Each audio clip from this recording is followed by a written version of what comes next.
Bendiciones a todos, agradeciéndoles siempre la diligencia que tienen de acompañarnos en estos minutos que tomamos para leer las Escrituras. Hoy quiero invitarte, por favor, a que me acompañes al libro del profeta Jeremías, capítulo 17, versículos 7 al 10. Y voy a llamar a esta palabra ¿cómo anular el miedo? ¿Cómo anular el miedo?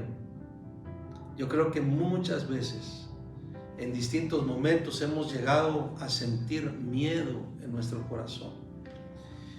Hace tiempo, leyendo la definición de esta palabra, de la palabra miedo, la palabra miedo, el diccionario la define como una sensación de angustia provocada por la presencia de un peligro que puede ser real o imaginario, pero aunque sea imaginario, produce una terrible angustia en el corazón. La palabra miedo es definida también como un sentimiento de desconfianza que impulsa a creer que ocurrirá un hecho contrario a lo que se desea. Es por esto que este sentimiento de desconfianza genera actitudes que es impresionante cómo se asientan, cómo se llegan a establecer en el corazón. Dice Jeremías 17, versículos 7 al 10, bendito el varón que confía en Jehová y cuya confianza es Jehová. ¿Cómo anular el miedo? Desde el primer versículo ya nos está dando respuesta la palabra de Dios. Bendito el varón que confía en Jehová y cuya confianza es Jehová, porque será como el árbol plantado junto a las aguas, que junto a la corriente echará sus raíces y no verá cuando viene el calor, sino que su hoja estará verde y en el año de sequía no se fatigará ni dejará de dar fruto. Engañoso es el corazón más que todas las cosas y perverso. ¿Quién lo conocerá? Yo, Jehová, que escudriño la mente, que pruebo el corazón para dar a cada uno según su camino, según el fruto de sus obras. ¿Cómo anular el miedo? Aquí está la respuesta. Con la confianza, con la firme confianza. Esa palabra confianza es una palabra, yo diría, poderosísima. Es una palabra que significa esperanza firme, significa tener certeza en el corazón, significa una seguridad sólida.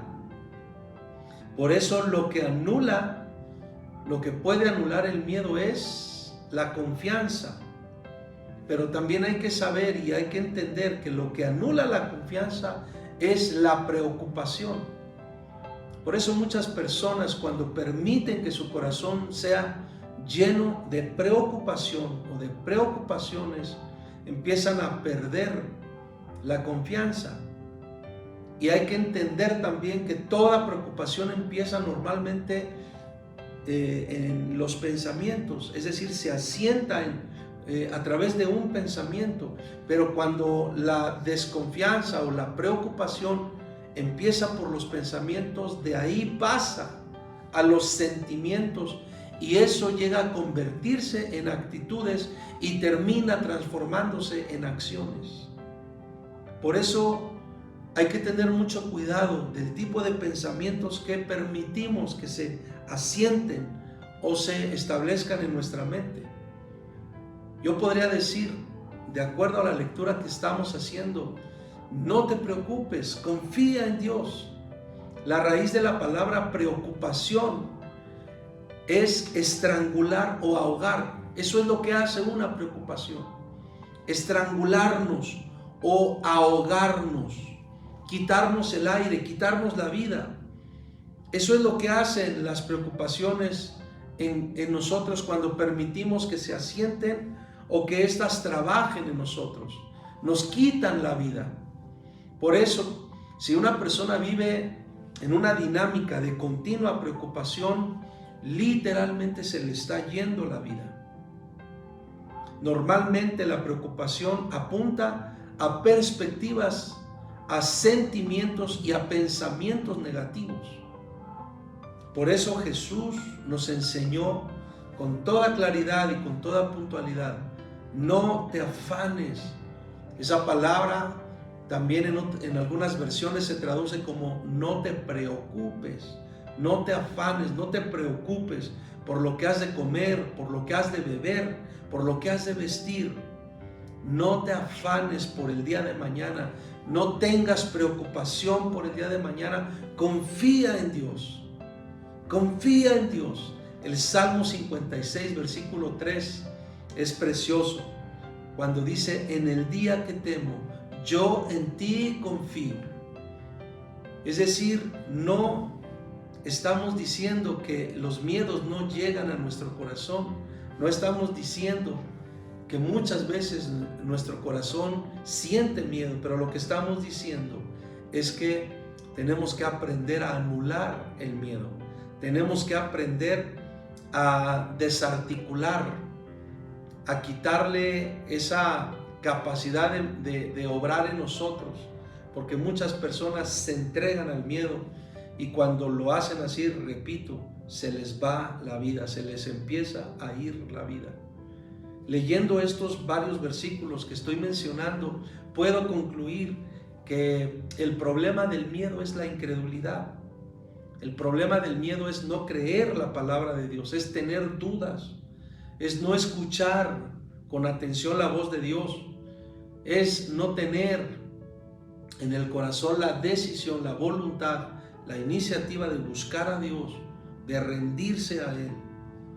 Pero vuelvo otra vez a leer las Escrituras. Tómate el tiempo de leer Isaías 43:10 y vas a observar cómo ahí también se nos enseña que la única forma de vencer la incredulidad es conociendo la voluntad de Dios. Si tú conoces el corazón de Dios y conoces la voluntad de Dios, también vas a tener suficientes recursos para vencer la incredulidad. ¿Cómo vencer el miedo o cómo anular el miedo? Confía en Dios, confía en Dios, confía plenamente en Dios. Pon tu confianza en Él, ten una esperanza firme, ten tu plena seguridad en Él, vive con certezas en tu corazón y permite que la palabra de Dios se asiente en tus pensamientos, porque así como la preocupación comienza normalmente con un pensamiento negativo, tú puedes empezar a vencer el miedo poniendo o dejando que la palabra de Dios ocupe tus pensamientos, se asiente en tu manera de pensar o determine tu manera de pensar. Podemos anular el miedo. Yo sé que muchos de nosotros a veces estamos delante de tantas cosas que nos provocan miedo o que nos generan miedo, pero tenemos recursos preciosos para poder anular el miedo, la confianza en Dios. Te invito a que pongas tu mano en tu corazón y le digamos al Señor: Padre, recibimos tu palabra en esta hora. Enséñanos a confiar en ti. Enséñanos a permitir que tu palabra se asiente en nuestra mente, en nuestro corazón, determine nuestras actitudes y entonces también se manifieste o se exprese en nuestras acciones. Queremos vivir confiados en ti plenamente, en el nombre de Jesús. Y cualquier sentimiento de miedo, cualquier afán o cualquier preocupación que podamos tener, las ponemos en tus manos, porque no queremos vivir presos de ello, queremos vivir libres para ti, sin afanes, en el nombre de Jesús. Amén y amén. Amén. Creamos la palabra de Dios, recibamos la palabra de Dios y trabajemos la palabra de Dios. Sean todos muy bendecidos.